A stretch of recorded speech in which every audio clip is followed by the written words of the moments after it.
Hello. नमस्कार साथियों, very good afternoon. Very very good afternoon. कैसे हैं आप लोग? सब ठीक है, सब बढ़िया, सब खैरियत। बल्ले बल्ले, एकदम बहरंड कतई। बढ़िया है। गर्मी बड़ी धांसू पड़ रही है, बस थोड़ा ध्यान रखो। बिना मतलब दिन से बाहर ना निकलो, अपने कमरे में बैठो और पढ़ाई करते रहो बस। और कोई काम है नहीं तुम लोगों के पास, है ना? आज थोड़ी पावर कट हो रखा है यहाँ पे भी, तो उस वजह से जो हमारा फेस कैम वाला वीडियो बनता है वो नहीं बना। पर कोई नहीं, एमसीक्यूज तो लेके आए हैं अपन, करेंगे सॉल्व इनको। राजस्थान के प्रमुख राजवंश चल रहे हैं और कुछ अन्य गोहिल राजवंश जो रह गए थे, है ना? मेवाड़ राजवंश के अतिरिक्त भी गोहिलों के वंशज थे जिन्होंने अलग अलग स्थानों पर जा करके गोहिल राजवंश की नींव डाली। तो उसके ऊपर अपन क्लास कर चुके हैं और उसकी क्लास के ऊपर जो एमसीक्यूज हैं वो अपन अभी लेके आए हैं। तो सब तैयार हो? तैयार हो एकदम बढ़िया। तो चलो फिर। देखो मैं बता दूं, इस वाले पोर्शन से क्वेश्चंस जो हैं वो कम पूछे जाते हैं, क्योंकि वैसे पूछने के लिए बहुत कुछ है, लेकिन फिर भी कुछ एक चीज़ें हैं जो ध्यान में रखना ज़रूरी है। कभी भी वहाँ से कुछ इस तरह का क्वेश्चन टपक जाए तो आप लोगों को ये ना लगे कि यार ये तो हमने कभी पढ़ा ही नहीं। और संभावना है, जहाँ जहाँ से प्रश्न की संभावना है अपन ने उनको ही कवर किया है, फालतू की रामायण अपन ने गीत गाई नहीं है ना? लेकिन इस बात का ध्यान रखना कि छोड़ा भी कुछ नहीं है, अपन सब कुछ कवर कर लिया है। कुछ छोटी छोटी चीजें बोले यार इनसे क्या पूछा जाएगा, लेकिन पूछ लिया जाता है। और ऐसे कई बार प्रश्न भी पूछे हुए हैं ही, है ना? क्योंकि एग्जाम का कोई भरोसा होता नहीं है, कब क्या कहाँ से आ जाए पता नहीं। ठीक है, और ये जो भी अपन पढ़ रहे हैं ये राजस्थान के इतिहास से बाहर तो है नहीं, राजस्थान के इतिहास के अंदर ही है। तो अब तक नहीं पूछा गया या कम पूछा गया है तो इसका मतलब ये नहीं है कि अब नहीं पूछा जाएगा। जहाँ से नहीं पूछा गया या कम पूछा गया होता है वहां से संभावना जो है वो ज़्यादा बन जाती है फिर, और फिर लगता है कि पेपर वो टफ आ गया। फिर वही क्वेश्चन जब दोबारा रिपीट होते हैं वो लगता है पेपर आसान हो गया। तो कुछ छूटे ना, सब कुछ साथ साथ चलता रहे, करते रहो। रिवीजन चलता ही है आपका, ये रोज क्लास के बाद में ये जो हमारी यूट्यूब की क्लास है एक तरीके से रिवीजन ही है आपका। फिर इसके बाद में जो वीकली टेस्ट होता है वो भी आपका रिवीजन ही है। देखो, साथ के साथ आपको 2 बार रिवीजन तो करवा ही दिया जाता है, और खुद से भी करते रहा ही करो। पढ़ने में इतने से तो क्या है, समझदार तो हुई आप लोग। तो चलो फिर शुरू करते हैं अपन आगे की कथा कहानी। तो ये रहा पहला सवाल आपकी कंप्यूटर स्क्रीन पर। निम्न में से कौन सी रियासत मेवाड़ राजवंश से संबंधित नहीं है? अब इस प्रश्न का मतलब क्या है कि मेवाड़ राजवंश यानी कि गुहिल जो राजवंश है, उस गुहिलों से इतर होकर के जिन्होंने अन्यत्र मेवाड़ से अन्यत्र या मेवाड़ के आसपास वो क्षेत्र कभी मेवाड़ के हिस्से रहे कभी नहीं रहे, तो मेवाड़ से इतर होकर के स्वतंत्र रूप से गुहिलों की नवीन वंश की स्थापना की। तो वो उनके बारे में पूछा जा रहा है कि निम्न में से कौन सी रियासत जो है जो मेवाड़ राजवंश से संबंधित नहीं है। मेवाड़ को आप गुहिल भी कर सकते हो, एक ही बात है ना?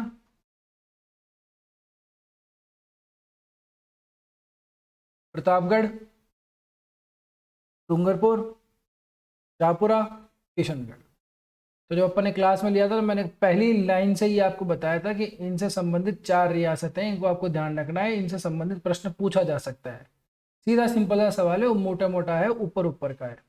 तो प्रतापगढ़ है ही, डूंगरपुर है ही, शाहपुरा भी है, और चौथी जो है वो हमारे पास में डूंगरपुर, और डूंगरपुर सॉरी बांसवाड़ा, डूंगरपुर तो आ गया, बांसवाड़ा।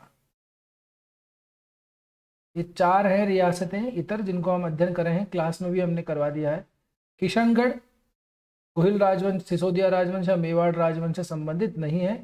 किशनगढ़ जो है वो राठौड़ राजवंश से संबंधित है, मारवाड़ के जो राठौड़ हैं वहाँ से संबंधित है। ठीक है, किशन सिंह राठौड़ ने किशनगढ़ रियासत बसाई थी। तो इसका सही आंसर हो जाएगा डी, नेक्स्ट, वागड़ में गुहिल वंश की स्थापना निम्न में से किसने की थी? वागड़ में गुहिल वंश की स्थापना निम्न में से किसने की थी?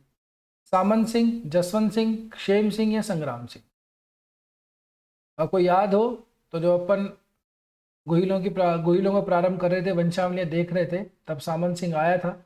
तो सामंत सिंह इसने क्या है कि चालुक्य पर नरेश परमार, अजयपाल जो था उसको परास्त किया था, अजयपाल को, चालुक्य नरेश।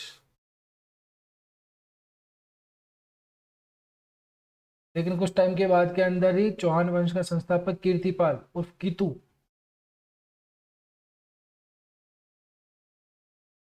कीतू है, कीतू से सामंत सिंह परास्त हो गया था और कीतू ने जो मेवाड़ का जो हिस्सा है चित्तौड़ के आसपास का, उस पर कब्जा कर लिया और वहां पे शासन किया था, परमार शासक कीर्तिपाल। फिर सामंत सिंह क्या करे, वहां से चल दिए थे और चल करके ये गए कहाँ पे, अपने थोड़े दक्षिण के अंदर वागड़ में, और वागड़ में जाकर के वहां पे इन्होंने परमार जो शासक थे उनको हराया, परमारों को, और वहां पर गुहिल वंश की नींव डाली इन्होंने। तो वागड़ के अंदर गुहिल वंश की स्थापना करने वाले सामंत सिंह थे। फिर सामंत सिंह का छोटा भाई था कुमार सिंह।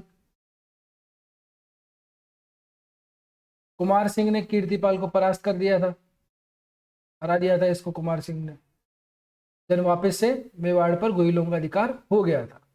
तो वागड़ के अंदर गुहिल वंश की स्थापना करने वाले जो सामंत सिंह है, ये वही सामंत सिंह है, ठीक है ना। ये 1000 ईस्वी के आसपास की बात है। चलो आगे चले।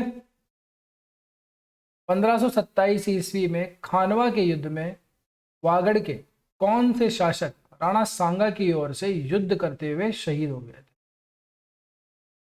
खानवा के युद्ध में लगभग राजपूताने के सारे छोटे बड़े रियासतों के जितने भी शासक थे, सबने अपना योगदान दिया था। तो उसमें से वागड़ के कौन से शासक थे जो महाराणा सांगा की तरफ से लड़ते हुए खानवा के युद्ध में वीरगति को प्राप्त हुए? महारावल उदय सिंह, महारावल डूंगर सिंह, महारावल भीम सिंह या महारावल क्षेम सिंह? तो क्लास में अपन ने बताया था, इसको करवाया हुआ भी था, उस पर टिक भी लगवाया था। इनका आंसर है महारावल उदय सिंह। उदय सिंह युद्ध में जाने से पहले इनके 2 पुत्र थे, पृथ्वी सिंह। चलो अगले सवाल में देखेंगे इसको, है ना। तो महारावल उदय सिंह थे जो वीरगति को प्राप्त हुए थे खानवा के युद्ध में, महाराणा सांगा की तरफ से लड़ते हुए वागड़ के शासक। निम्न में से कौन सी वागड़ की प्रारंभिक राजधानी थी? प्रारंभिक राजधानी वागड़ की कौन सी थी? प्रतापगढ़, देवलिया, बांसवाड़ा या बड़ौदा? कौन राजधानी थी पहली? तो जो वागड़ को जो बसाया सामंत सिंह ने,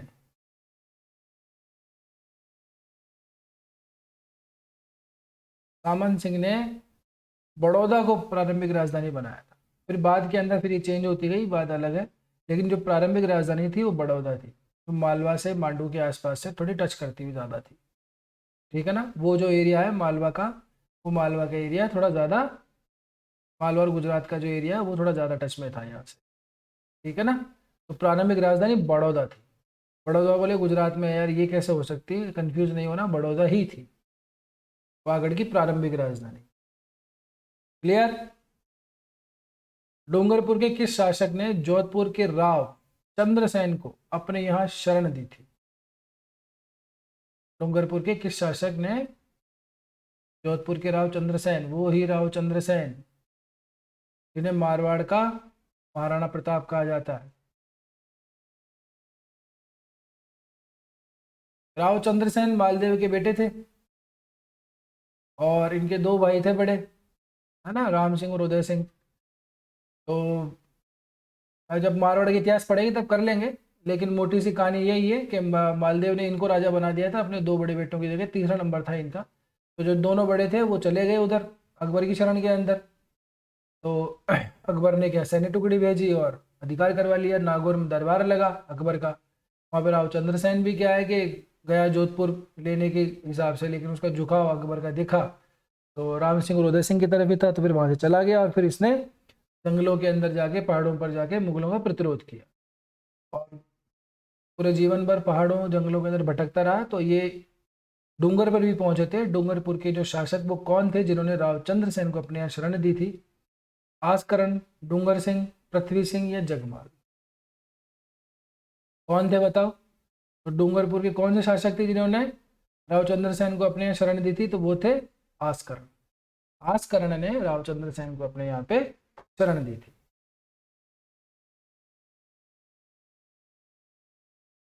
डूंगरपुर के अंदर भव्य नौलखा बावड़ी का निर्माण किसने करवाया? प्रेमल देवी ने, रूपा दे, जसमा दे या कमला देवी? डूंगरपुर के अंदर नौलखा बावड़ी है, काफी बड़ी, काफी सुंदर है। उसका निर्माण निर्मय से किसने करवाया था? कुछ निर्माण कार्य भी करवाए थे इन्होंने, ये अपने क्लास में पढ़ा था। तो किसने निर्माण करवाया था? रूपा दे ने करवाया था क्या? नहीं। जसमा दे संबंधी थे, नहीं, ये मारवाड़ संबंधी थे। कमला देवी ऐसा कोई नाम नहीं आता, ये प्रेमल देवी है। प्रेमल देवी ने डूंगरपुर की नौलखा बावड़ी का निर्माण करवाया था। ठीक है। स्वतंत्र बांसवाड़ा राज्य का प्रथम शासक कौन था? स्वतंत्र लिखा हुआ है देखो यहाँ पे, ठीक है ना। स्वतंत्र बांसवाड़ा राज्य का पहला शासक कौन था? तो अपन जो वो बात कर रहे थे उदय सिंह की, जो खानवा के युद्ध में महाराणा सांगा की तरफ से युद्ध करते हुए मारे गए थे। उदय सिंह, इनके दो बेटे थे, एक थे पृथ्वी सिंह और एक थे जगमाल। तो मृत्यु से पूर्व यानी युद्ध में जाने से पूर्व ही इन्होंने क्या है, वागड़ का बंटवारा कर दिया। ठीक है। डूंगरपुर का एरिया तो दे दिया था पृथ्वी सिंह को, और बांसवाड़ा का एरिया दिया दिया था जगमाल। ठीक है। जो आस्कर ने देखे इसी डूंगर सिंह के वंशज थे बाद में, सॉरी पृथ्वी सिंह के वंशज थे बाद में। ठीक है ना। हमने जो अभी आस्कर ने देखा था जिन्होंने चंद्रसेन को सहायता दी थी, रावचंद्र सेन को, वो पृथ्वी सिंह के ही वंशज थे आस्कर। तो बांसवाड़ा, स्वतंत्र बांसवाड़ा का पहला शासक कौन बनेगा? जगमाल ही बनेगा, क्योंकि संपत्ति का बंटवारा हो गया, बांसवाड़ा दे दिया गया जगमाल को। तो उनकी मृत्यु के बाद में दोनों भाइयों में बंटवारा हो गया, राजी खुशी रहने लगे। तो बांसवाड़ा का पहला शासक कौन बना स्वतंत्र बांसवाड़ा का? जगमाल। ध्यान रखना है इसको, है ना। बांसवाड़ा का पहला शासक जगमाल। आगे चलो।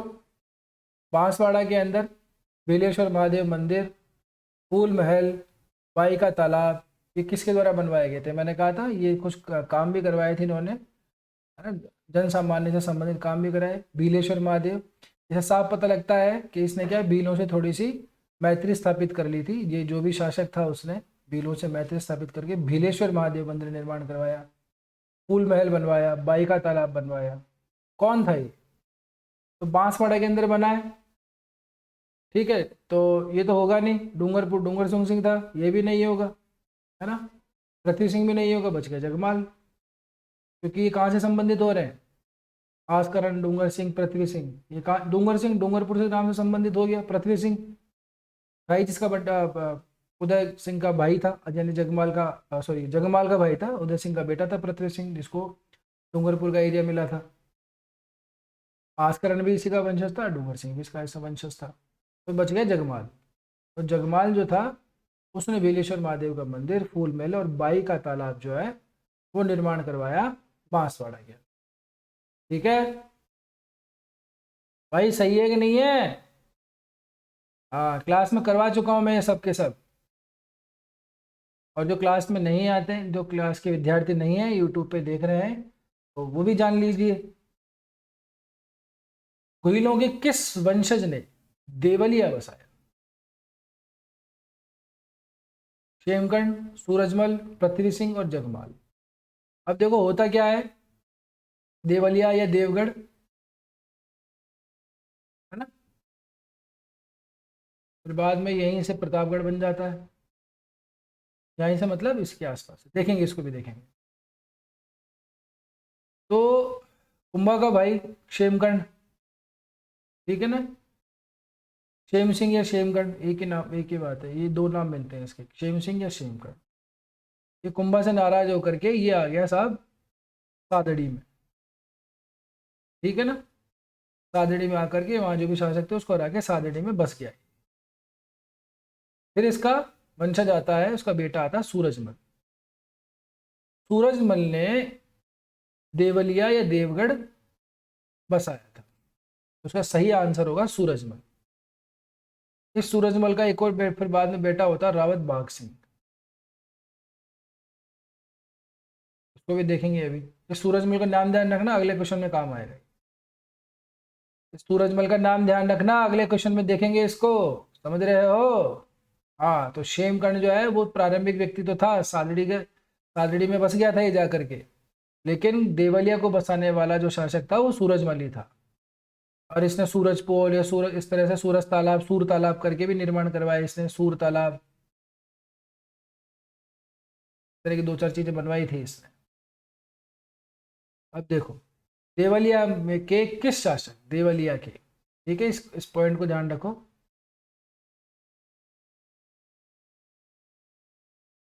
देवलिया के किस शासक ने 1534 ईस्वी में चित्तौड़ पर मालवा यानी कि मांडू के सुल्तान बहादुर शाह द्वारा आक्रमण करने पर चित्तौड़ के दुर्ग की वीरता पूर्वक रक्षा करते हुए अपने प्राण न्यौछावर कर दिए, तथा जिनकी छतरी भी आज भी चित्तौड़ दुर्ग के पहले प्रवेश द्वार के पास में मौजूद है। यानी कि निम्न में से वो कौन सा शासक है देवलिया का, जिसने 1534 ईस्वी में सुल्तान बहादुर शाह ने जब आक्रमण किया चित्तौड़ पे, तब वो वीरता पूर्वक लड़ता हुआ शहीद हुआ, और उनकी वीरता और उनकी स्मृति के उपलक्ष्य में चित्तौड़ के पहले गेट के पास में उनकी आज भी छतरी मौजूद है। 1534 मैंने क्लास में बताया था आप लोगों को कि चित्तौड़ का दूसरा साका हो रहा है यहाँ पे इस समय 1534 में, बहादुर शाह के टाइम पे, है ना। सेकंड साका चित्तौड़ का, रानी कर्मावती, आड़ी रानी कर्मावती। क्या नारा है, पुत्र विक्रमादित्य, उनका पुत्र उदय सिंह। तो सुरक्षित इनको उठा पहुंचा दिया गया था, जंगलों के अंदर, पहाड़ों के अंदर सुरक्षित पहुंचा दिया गया था। और चित्तौड़ के किले की जो रक्षा है उसका भार किसको सौंप दिया गया था, रावत बाघ सिंह को सौंपा गया। फिर ये वीरगति को प्राप्त हुए पांडुपुल दरवाजे के पास, और इनके साथ के अंदर और भी थे, झाला अज्जा, झाला सज्जा, झाला सज्जा, ऐसे सारे तमाम राजपूत जो हैं ये वीरगति को प्राप्त हुए, और प्रतीकात्मक रूप से बाघ सिंह को ही प्रतिनिधि बना दिया गया था महाराणा का, रावत बाघ सिंह को। ठीक है, तो अभी मैंने कहा था ये सूरज सिंह अभी काम आएगा। तो सूरज सिंह थे, सूरजमल, इन सूरजमल का पुत्र ही था ये रावत बाघ सिंह। पिछले वाले क्वेश्चन में देखा ना अपन ने अभी, ये सूरजमल, ये वाले, इन्हीं का बेटा था ये रावत बाघ सिंह। अब ये काम का मतलब चर्चा में क्यों है आ रहा है अभी, ये सूरजमल जो था, इन्होंने चलो ठीक है देवलिया तो बसा दिया है ना, ताला फाला बनवा दिया, चलो ठीक है, लेकिन इन्होंने मांडू के जो सुल्तान थे, मुगल सुल्तान जो थे, ये उनकी तरफ से लड़ता था, ये ऐसे कह सकते हैं कि उनके समर्थन में था, मांडू के सुल्तानों के समर्थन में था ये सूरज सिंह। जबकि रावत बाघ सिंह जो है वो अपने पिता की नीति को परिवर्तित करते हुए, उसका अनुसरण नहीं करते हुए, अपने राजपूत कर्तव्य को, अपने राजपूत धर्म को निभाता है। और चित्तौड़ के दुर्ग की रक्षा के लिए जब मांडू के ही जब बहादुर शाह का आक्रमण होता है मालवा के, तब चित्तौड़ की दुर्ग की रक्षा करते हुए ये वीरगति को प्राप्त हो जाता है, सूरजमल का ही बेटा। जबकि सूरजमल का झुकाव जो था किस तरफ था, वो मांडू की तरफ, मालवा की तरफ था। ठीक है ना, इस बात को ध्यान रखें। अगर पिताजी होते इस समय तो ये भी साथ साथ चल पड़ते बहादुर शाह के, लेकिन ऐसा नहीं हुआ। बाघ सिंह ने अपने पिता की नीति का अनुसरण नहीं किया। तो वो शासक थे देवलिया के, कौन से, बाघ सिंह, रावत बाघ सिंह। देवलिया के किस शासक ने मुगल सम्राट जहांगीर के कोपभाजन बने, कोपभाजन मतलब उसके गुस्से का शिकार होने वाले, ठीक है ना, नाराज हो गया जहांगीर और फिर उसको भगा दिया या मारने के लिए, दंड देने के लिए आतुर था। कोपभाजन का मतलब, कोप मतलब गुस्सा। तो सम्राट जहांगीर के कोप भाजन बने प्रधान सेनापति महाबत खां को सन 1526 ईस्वी के लगभग अपने यहाँ शरण दी थी। वो कौन था देवलिया का शासक जिसने महाबत खां को अपने यहाँ शरण दी? कि जहांगीर पीछे पड़ा हुआ है, मुगल सम्राट है, उसका सेनापति महाबत खां, अगर उसको शरण देंगे तो सीधी सी बात है कि मतलब एक तरीके से मुगल सत्ता को चुनौती ही है, उसकी बात नहीं मान रहे, उसको नाराज कर दोगे आप। लेकिन फिर भी शरण दी, क्योंकि जो शरण में आया उसको तो रखना ही है, ये भी हमारा राजपूत धर्म था। कौन था वो? महारावत सिंघा, बाघ सिंह, सूरजमल या उदय सिंह? तो बाघ सिंह तो होली थे शहीद, ये तो क्यों ही करते, है ना। सूरजमल ये भी नहीं था। उदय सिंह पहले ही शहीद हो चुके थे खानवा के युद्ध में, तो बच गए महारावत सिंह। ऐसे ऑप्शन से भी आप एनिबलेट कर सकते हो थोड़ा बहुत भी अगर आपको पता हो तो महारावत सिंघा थे जिन्होंने महाबत खां को अपने यहाँ पे शरण दी थी। महारावत सिंघा कहाँ के? देवलिया के। ठीक है ना, ध्यान रखना है इसको। किसने 1699 के लगभग डोडेरिया खेड़ा स्थान पर प्रतापगढ़ कस्बा बसाया? वर्तमान जो प्रतापगढ़ है उस प्रतापगढ़ की बात चल रही है। अभी तो प्रतापगढ़ एक स्वतंत्र जिला बन गया है, अलग जिला बन गया है। तो 1699 के आसपास डोडेरिया खेड़ा स्थान के ऊपर प्रतापगढ़ कस्बा बसाया गया था। आपको ये भी ध्यान रखना चाहिए और आपको ये भी बताना चाहिए कि इस प्रतापगढ़ को बसाया किसने था। तो ज़्यादा दिमाग ना लगाएं तो बेहतर है ना। इनको एनिमुलेट कर दो। प्रतापगढ़ जो है प्रताप सिंह के नाम से सेट होगा, प्रताप सिंह अपने नाम से कस्बा बसाएगा। तो महारावत प्रताप सिंह ने ही प्रतापगढ़ का कस्बा बसवाया था 1699 के आसपास। ठीक है जी, चलो जो आगे चलो फिर। इन्हीं के समय पे प्रताप प्रशस्ति लिखी गई थी, प्रताप सिंह के समय। तो प्रताप प्रशस्ति जो लिखी गई थी वो किसने लिखी थी? मैंने कहा था इसके अंदर एक थोड़ी सी इंपॉर्टेंट है, इसके अंदर कुछ वंशावलियां वगैरह दी गई हैं, तो आप इसको थोड़ा ध्यान में रखिएगा। क्लास में बताया था मैंने। कौन थे प्रताप प्रशस्ति के रचयिता? कल्याण कवि, राजाराम कवि, सूरजभान कवि या दीपांक कवि? कौन थे इसमें से? दीपांक कवि कुछ नहीं है, सूरजभान कवि कुछ नहीं है, राजाराम कवि भी कुछ नहीं है। ये कल्याण कवि हैं जिन्होंने, कल्याण कवि ने प्रताप प्रशस्ति की रचना की। आंसर है इसका ए, प्रताप प्रशस्ति के रचयिता कौन? कल्याण कवि। कल्याण कवि ने क्या रचा? प्रताप प्रशस्ति। प्रताप प्रशस्ति किसने रचवाई? प्रताप सिंह ने। क्या लिखा है इसके अंदर? प्रताप सिंह और उसके पहले के वंशावली का विवरण दिया गया है, प्रताप की थोड़ी उसकी महिमा मंडन किया गया है। प्रशस्ति के अंदर प्रशंसा तो की ही जाती है। तो प्रताप प्रशस्ति के रचयिता कौन? कल्याणमल। चलो आगे। सालिम सिंह, जिसने सालिम शाही सिक्के ढलवाए, उसके टाइम पे मुगल बादशाह कौन थे? सवाल है ये। अब ये बहुत टिपिकल टाइप का सवाल। अब सालिम सिंह को याद रखो, सालिम शाही सिक्के तो याद रख लिया आपने।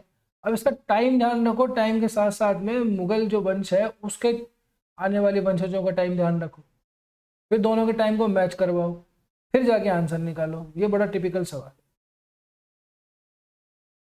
तो सालिम सिंह जिसने सालिम शाही सिक्के डलवाए, उसके समय मुगल बादशाह कौन था? एक्चुअली क्या हुआ था, प्रतापगढ़ के शासक थे सालिम सिंह।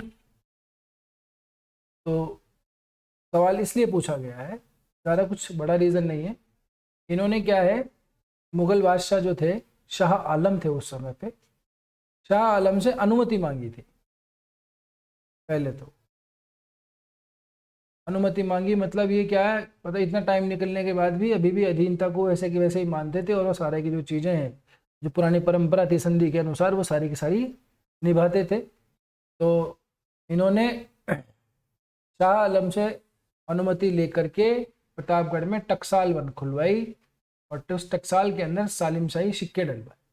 तो कहने का प्रश्न का मतलब ये है कि इतने भी स्वतंत्र नहीं थे कि स्वतंत्रता पूर्वक अपने ही राज्य के अंदर एक टकसाल खुलवा सके और सिक्के डलवा सके खुद के नाम के। ठीक है जी। तो इन्होंने अनुमति ली थी किससे? शाह आलम से। बस इतनी सी बात है और कोई बात नहीं। मराठों की लूट खसोट और आर्थिक शोषण की नीति से तंग आकर के प्रतापगढ़ के किस शासक ने सन 1804, ये सन इंपॉर्टेंट है, क्लास में बताया था मैंने। बेसिकली क्या है, सभी जो संधियां हुई हैं वो 1818 ईस्वी से शुरू हुई है। लेकिन 1804 के अंदर ही संधि का प्रस्ताव भेज दिया था इन्होंने अंग्रेजों की तरफ, 14 साल पहले। मराठों की लूट खसोट और आर्थिक शोषण की नीति से तंग आकर, क्योंकि खुद इतने शक्तिशाली थे नहीं जिससे कि ये मराठों का प्रतिरोध कर सके। दोनों से अंग्रेजों से संधि कर लेते हैं, रक्षा हमारी हो जाएगी और हम हमारा आराम से जो राजपाट है उसको संभाल लेंगे। 1804 ईस्वी के अंदर अंग्रेज सरकार के पास में संधि का प्रस्ताव भेजा था। कौन था? सामंत सिंह था, गोपाल सिंह था, जसवंत सिंह था, अजीत सिंह था। अजीत सिंह नहीं है, जसवंत सिंह भी नहीं है, गोपाल सिंह नहीं है। गोपाल सिंह पहले आगे जा चुके थे। ये वही महारावल सामंत सिंह है जिन्होंने सामंत शाही सिक्के डलवाए थे। अब मजे की बात यह है कि संधि का प्रस्ताव भेजा तो था, लेकिन उस समय जो गवर्नर जनरल था कॉर्नवालिस,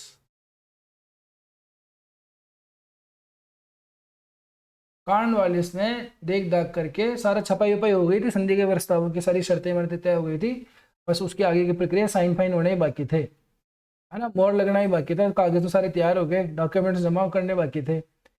तो डॉक्यूमेंट जमा होने की बारी आई तो कॉर्नवालिस ने देख करके मना कर दिया कि नहीं नहीं, इसको हम कोई संधि फंधि नहीं करेंगे तुमसे, रक्षात्मक पक्षात्मक।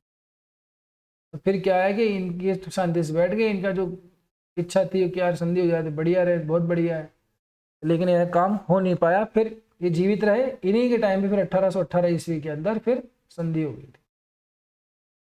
1818 ईस्वी में सामंत सिंह थे तब भी शासक, ठीक है। तब प्रतापगढ़ ने अंग्रेजों के साथ में संधि कर ली थी,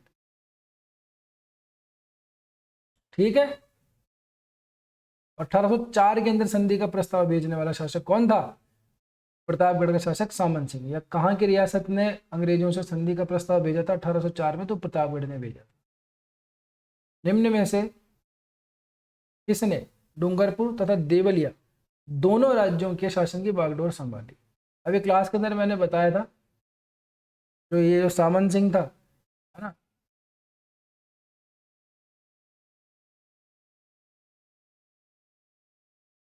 सामंत सिंह के बेटे थे,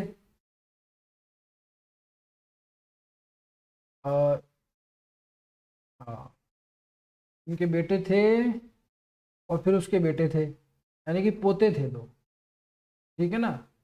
एक तो थे साहब आपके दलपत सिंह, और एक और था, नाम भूल रहा हूँ मैं, शायद कर्ण सिंह था, पता नहीं कौन। तो दो थे कुल मिला के। तो दलपत सिंह को क्या है, डूंगरपुर के शासक जो थे उन्होंने गोद ले लिया था, यानी कि सामंत सिंह के पोते को। अब सामंत सिंह का जो बेटा था उसकी जल्दी आयु के अंदर निधन हो गया, और उसका जो बेटा था वो छोटा शासक बना, वो भी जल्दी निकल गया। तो फिर क्या है, ये डूंगरपुर के शासक बने हुए थे दलपत सिंह। दलपत सिंह क्या है, अंग्रेजों ने अपने मतलब इनके पिता के जीवित रहते हुए गद्दी पर बिठा दिया था, जवानी ही। तो सामंत सिंह के बेटे भी नहीं रहे, उनके पोते भी नहीं रहे, दूसरा पोता जिंदा था दलपत सिंह। तो फिर क्या है, सामंत सिंह ने इसको बुलाया दलपत सिंह को कि यार आप आओ, ये शासन खाली पड़ा, मैं बहुत बूढ़ा हो चुका हूँ, मेरे से काम चल नहीं रहा। फिर दलपत सिंह ने क्या है, एक साथ दो जगह का, डूंगरपुर का और प्रतापगढ़ का, इन दोनों का शासन एक साथ संभाला। तो दलपत सिंह वो शासक था जिसने डूंगरपुर और देवलिया दोनों राज्यों के शासन की बागडोर संभाली थी, ठीक है जी।